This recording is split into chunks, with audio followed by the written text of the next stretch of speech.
So we're in Clovis, California. We just finished installing an Avante cartridge here in this price fister valve. So the older assemblies, this is an older style, so it's pull on and then hot on the left, cold on the right, similar to the old Mullen valves as well.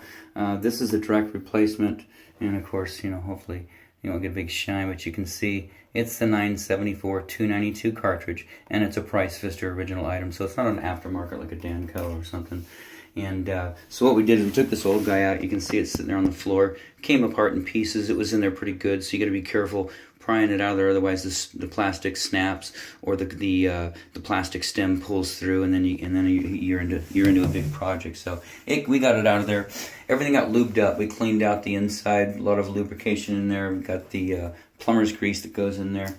So we got that on all the O-rings, all the gaskets, and of course on the threads right here, just so it would screw in there smoothly.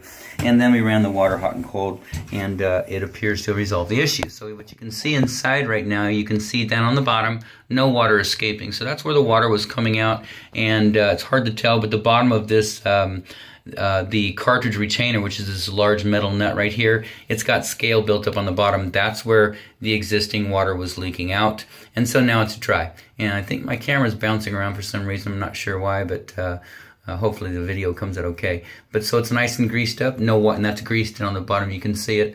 No water coming out, so that's good. We've run water down here, hot and cold. Everything is good. So we'll go ahead and get the cover plate back on, get the handle on.